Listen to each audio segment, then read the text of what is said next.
السلام علیکم ورحمۃ اللہ وبرکاتہ۔ بسم اللہ والصلاة والسلام علی رسول اللہ نبینا محمد وعلی آلہ واصحابہ ومن والاه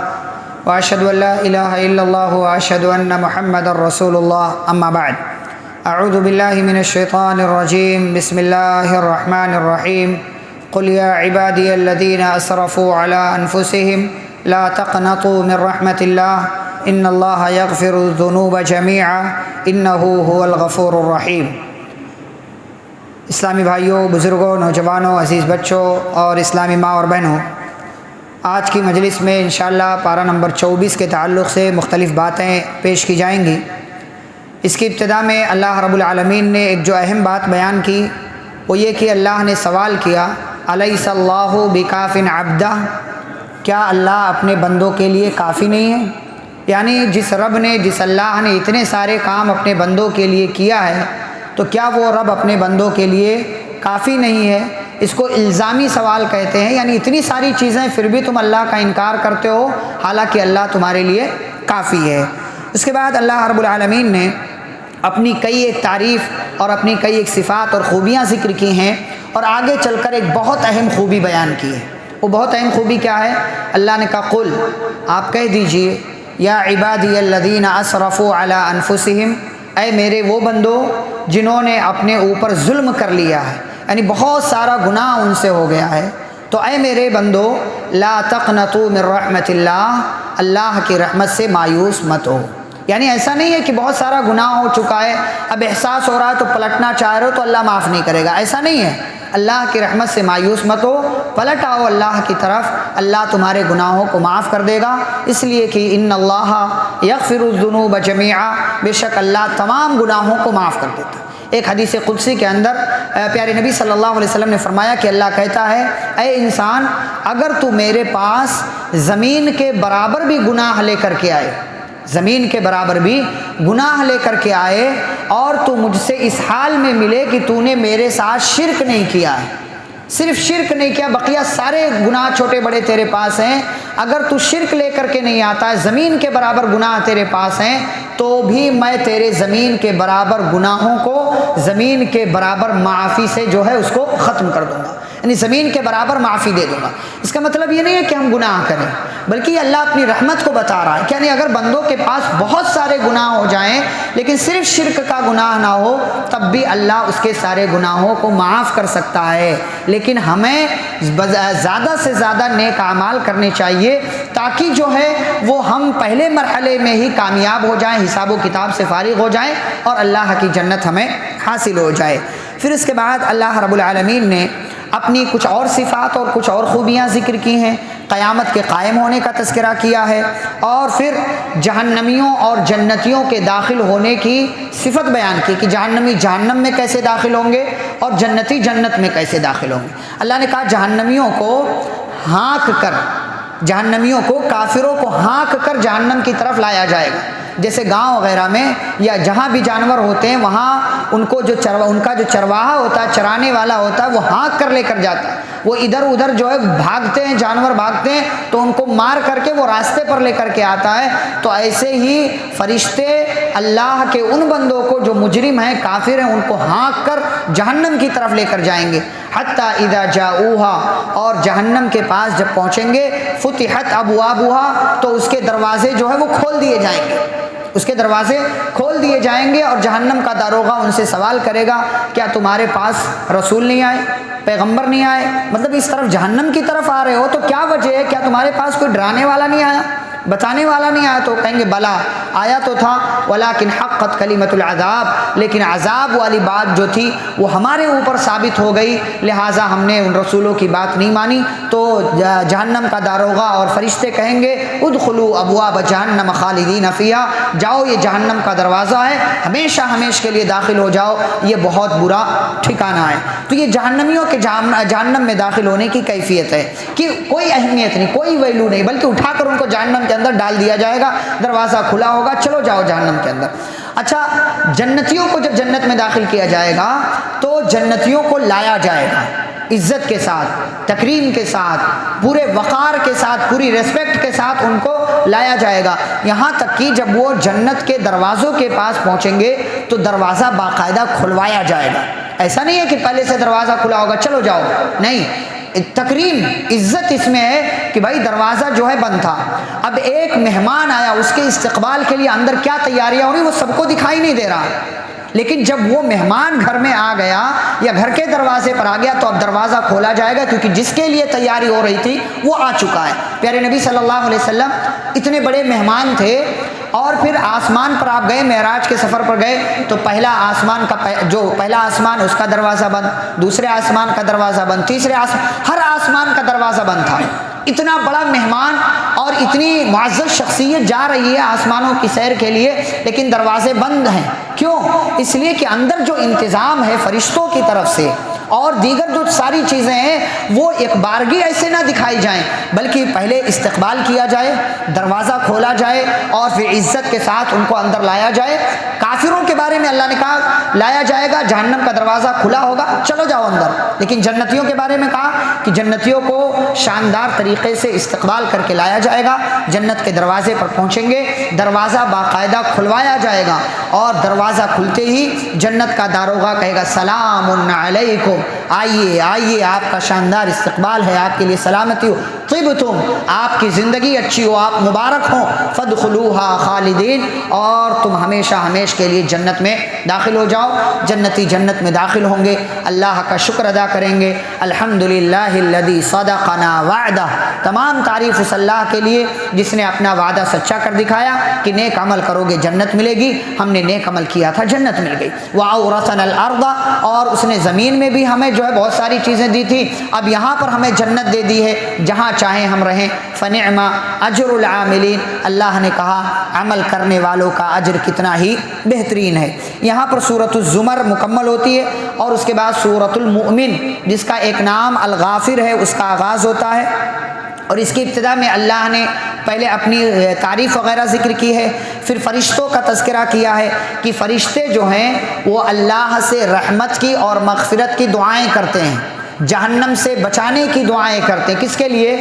جو ایمان والا ہے اور نیک عمل کرنے والا ہے، یعنی اگر آپ ایمان والے ہیں، آپ نیک عمل کرتے ہیں تو فرشتے اللہ سے آپ کے لیے رحمت کی دعا کرتے ہیں، آپ کی بخشش کے لیے دعا کرتے ہیں، اور اللہ سے کہتے ہیں اللہ ان بندوں کو جنت میں داخل کر دے، کہتے ہیں اللہ ان کو مصیبتوں سے بچا لے۔ تو یہ ساری بڑی بڑی جو دعائیں ہیں فرشتوں کی، وہ اگر چاہیے تو اپنے آپ کو ایمان والا بنا کر کے رکھیں، نیک عمل کریں، اور جب غلطی ہو جائے، کوئی گناہ ہو جائے تو اس پر اللہ سے معافی مانگ لیں، توبہ کر لیں۔ اس کے بعد میدان محشر کا منظرنامہ ذکر کیا ہے، جس کے بارے میں کل پارہ نمبر 23 میں آپ کے سامنے بات بیان کی گئی تھی۔ اچھا، ایک اور بات جو اللہ نے بیان کی ہے کہ مسلمانوں کو دنیا میں جو پریشان کیا جاتا ہے نا، چاہے آپ کے ملک میں ہو یا اور کہیں پر ہو، چاہے پہلے کا زمانہ ہو یا آج کا زمانہ ہو یا مستقبل میں فیوچر جو آنے والا ہے، مسلمانوں کو پریشان کیے جانے، قتل کیے جانے کا ایک بڑا سبب اور سب سے بڑا سبب یہ ہے کہ یہ اس بات کو مانتے ہیں کہ اللہ کے سوا کوئی معبود نہیں۔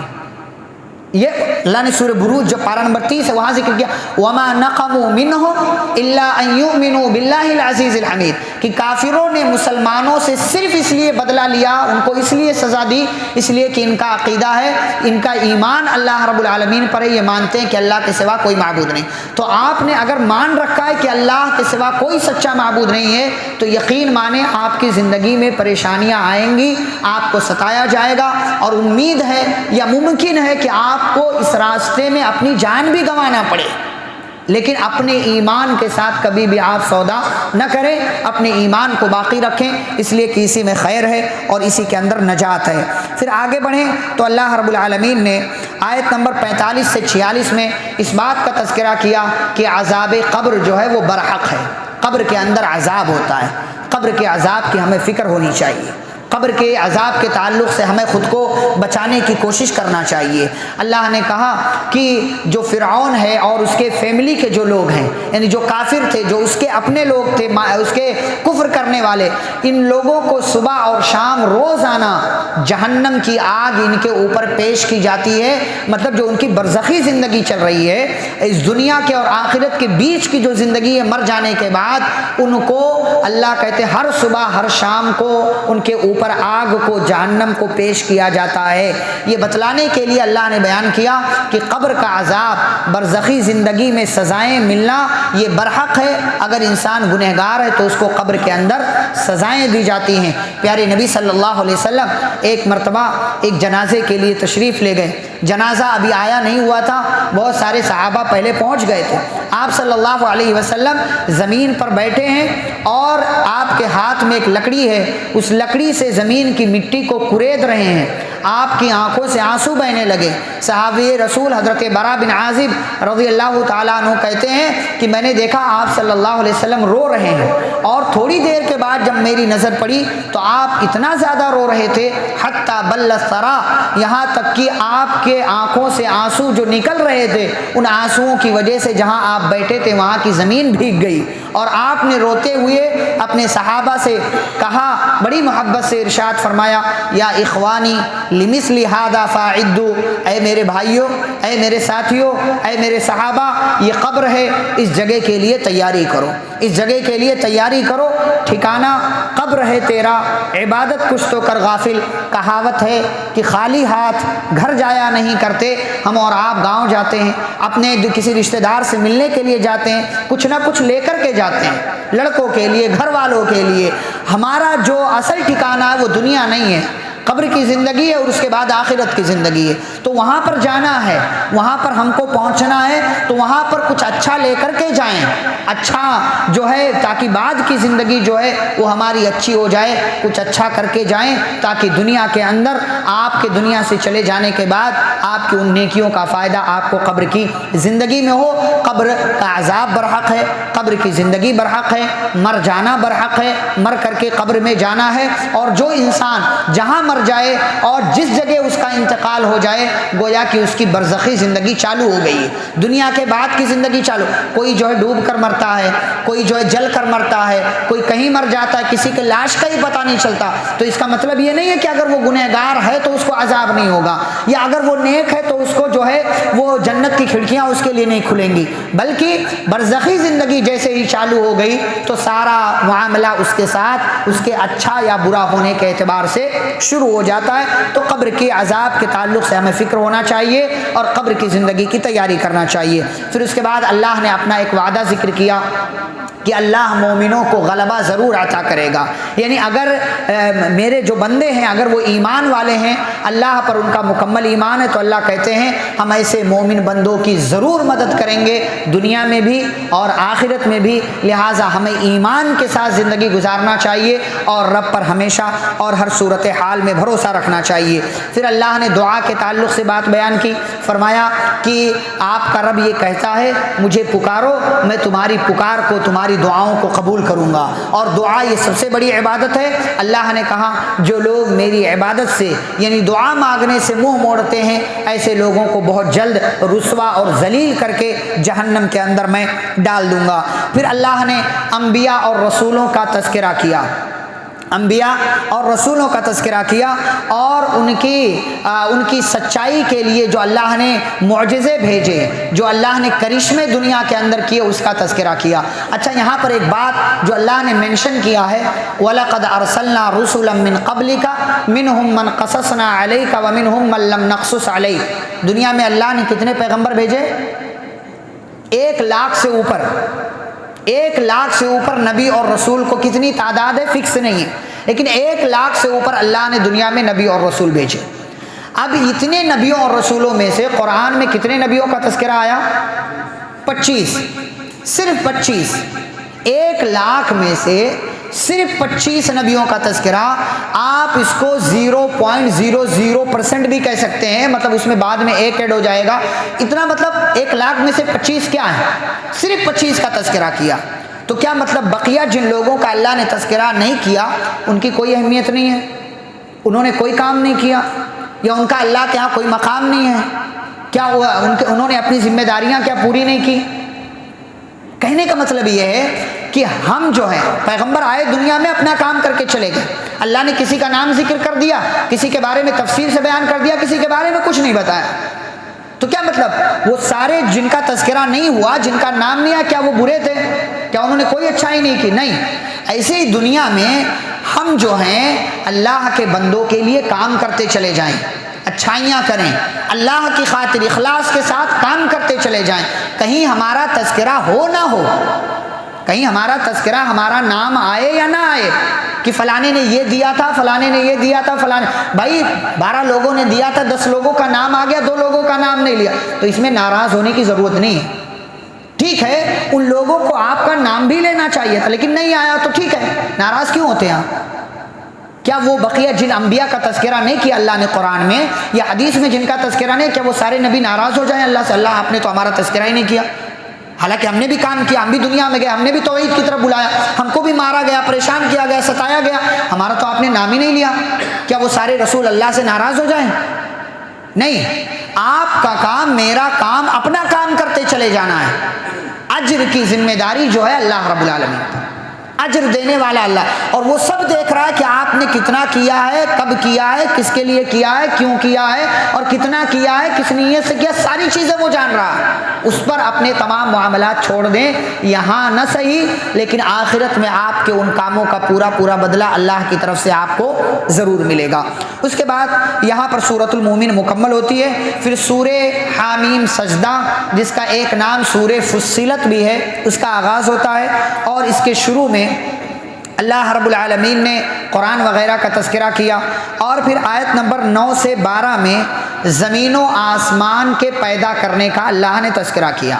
اللہ نے آسمان و زمین اور اس کے درمیان کی چیزیں کتنے دنوں میں بنائی؟ 6 دنوں، 6 دنوں میں، ہفتے میں 7 دن ہوتے ہیں، اللہ نے 6 دنوں میں یہ زمین، آسمان اور ساری چیزیں بنائیں۔ زمین کتنے دن میں بنائی اللہ نے؟ 2 دن میں، خلق الارض فی یومین، 2 دن میں اللہ نے زمین بنائی، اور پھر اس کے بعد بقیہ 4 دنوں میں آسمان کا کام ہوا، اور زمین میں پہاڑ جو ہے نصب کرنے کا کام ہوا، اور دیگر جو کام، پیڑ پودے اور ساری چیزیں، یہ اللہ نے یہ ساری چیزیں ہمارے لیے کی، اور اللہ چاہتا تو پل بھر میں ہو جاتا یہ کام، 6 دن کی ضرورت نہیں تھی، لیکن اس کا ایک سسٹم چلتا ہے، وہ جو چاہے کرے، آپ کو اس میں ٹانگ اڑانے کی ضرورت نہیں ہے، ہمیں سوال کرنے کا حق ہی نہیں ہے کہ اللہ نے 6 دن میں کیوں کیا، آرام کر رہا تھا، یا 7 ہفتے میں 7 دن میں 6 دن میں اللہ نے کام کیا، 1 دن آرام کیا اس نے، غلط بات۔ اللہ تھکتا نہیں ہے، اللہ کو تھکاوٹ نہیں آتی، اللہ کو اونگ نہیں آتی، اللہ کبھی جو ہے وہ اس کو کوئی پریشانی لاحق نہیں ہوتی، وہ ہمیشہ سے جیسا تھا ویسا ہے، ویسا ہمیشہ رہے گا،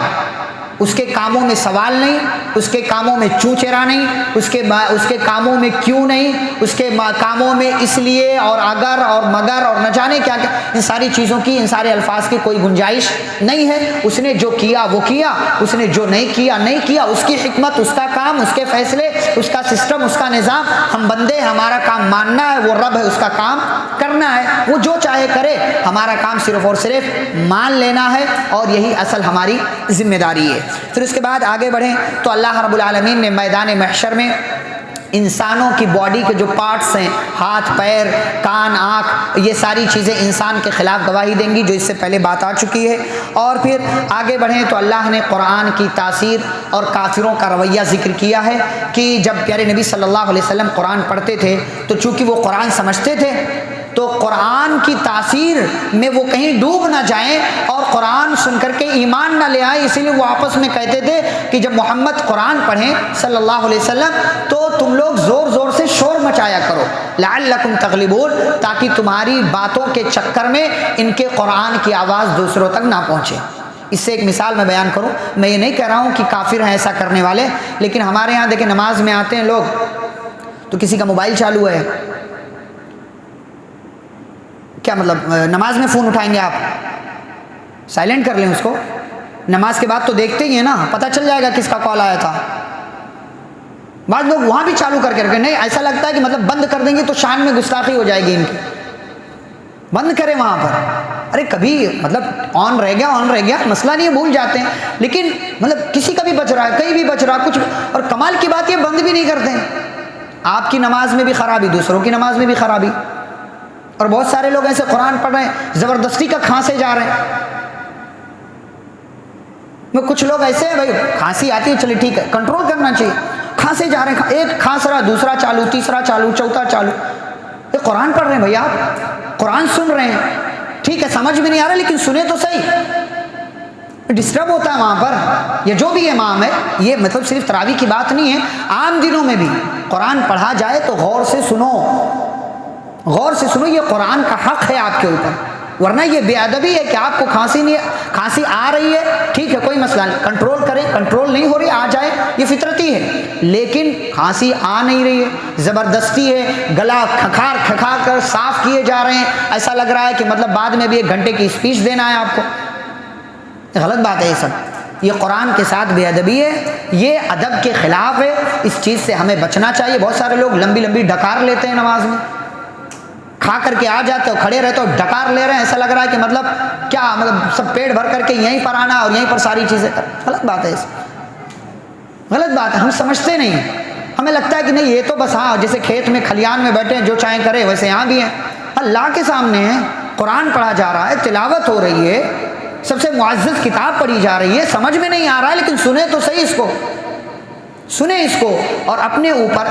جمائی آئے کنٹرول کریں، کھانسی آئے کنٹرول کریں، ڈکار آئے کنٹرول کریں، ابھی آ گئی لیکن دیکھیں کہ چالو۔ اچھا کمال کی بات ہے، رکوع میں سجدے میں چلے جاؤ تو کسی کو کھانسی نہیں آتی، لیکن وہ کھڑے ہیں قرآن سن رہے ہیں تو اس کے بعد سارے لوگوں کی کھانسی چالو رہتی، اور پھر جیسے تلاوت بند ہو جائے سارے لوگوں کی کھانسی بھی بند ہو جاتی ہے، ڈکار آنا بھی بند ہو جاتا ہے، پھر جب تک تشہد میں بیٹھے کچھ نہیں، تو یہ غلط بات ہے۔ دیکھیں یہ کافر لوگ کہتے تھے قرآن مت سنو، زور زور سے بولو تاکہ ان کی بات جو ہے وہ ہم لوگوں تک نہ پہنچے اور ان کی بات کی کوئی اثر نہ ہو، تو ہم اور آپ کو جو ہے سیکھنا چاہیے، ادب سیکھنا چاہیے، اللہ کے ساتھ ادب، قرآن کے ساتھ ادب، حدیث کے ساتھ، تو قرآن اور حدیث کی باتیں ہو تو باتیں بھی نہیں کرنا چاہیے ہمیں، بات کرنا ہو تو باہر چلے جائیں کریں، زور زور سے نہ بولا کریں، کسی طرح کی اور کوئی بات، بھائی چلے کوئی بات نہیں سمجھ میں آئی دوسروں سے پوچھ رہے ہیں کہ کیا کہا انہوں نے، تو چلیں ٹھیک ہے سمجھ میں آتا ہے اتنا آپ پوچھ سکتے ہیں، لیکن بولے جا رہے ہیں، بات کیے جا رہے ہیں، فون آ گیا یہاں اٹھا کر زور زور سے بات بھی کر رہے ہیں، یہ سب بے ادبی ہے قرآن کے ساتھ، حدیث کے ساتھ، اللہ اور اس کے رسول صلی اللہ علیہ وسلم کی باتوں کے ساتھ، تو ان ساری چیزوں پر ہمیں دھیان دینا چاہیے۔ اس کے بعد اللہ نے استقامت کا تذکرہ کیا ہے کہ اللہ کے وہ بندے جو ایمان لاتے ہیں پھر اسی پر جم جاتے ہیں، تو ایسے لوگوں کے لیے فرشتے خوشخبری لے کر کے آتے ہیں اور کہتے ہیں گھبراؤ نہیں، ڈرو نہیں، پریشان نہ ہو، تمہارے لیے جنت کی خوشخبری ہے جس کا تم سے وعدہ کیا جاتا تھا، اور پھر ایسے لوگوں کو اللہ کی طرف سے خوشخبری ملتی ہے۔ تو ہم اور آپ ایمان لے آئے ہیں، اسی ایمان پر ثابت قدم رہیں اور اسی پر زندگی بھر باقی رہیں۔ اس کے بعد دعوت و تبلیغ کرنے کا طریقہ بیان کیا جو اس سے پہلے پارہ نمبر 14 میں بات آئی تھی، اور پھر آگے اللہ نے قرآن مجید کی جو ہے تعریف بیان کی کہ قرآن مجید اللہ کی طرف سے نازل کیا گیا ہے، باطل اس کے اندر نہ آگے سے آ سکتا ہے نہ پیچھے سے آ سکتا ہے، نہ اس میں کسی قسم کی کمی کی جا سکتی ہے، نہ اس میں کسی قسم کا اضافہ کیا جا سکتا ہے، کیونکہ اللہ رب العالمین نے اس کی حفاظت کی ذمہ داری لے رکھی ہے۔ رب العالمین ہم سبھی کو قرآن و حدیث کی باتوں کو پڑھنے، سمجھنے، ان کا ادب کرنے اور ان باتوں پر عمل کرنے کی توفیق عطا فرمائے، آمین۔ وصلی اللہ علی النبی الکریم۔ ربنا تقبل منا انک انت السمیع العلیم، سبحانک اللہم وبحمدک، اشہد ان لا الہ الا انت، استغفرک واتوب الیک، والسلام علیکم ورحمۃ اللہ وبرکاتہ۔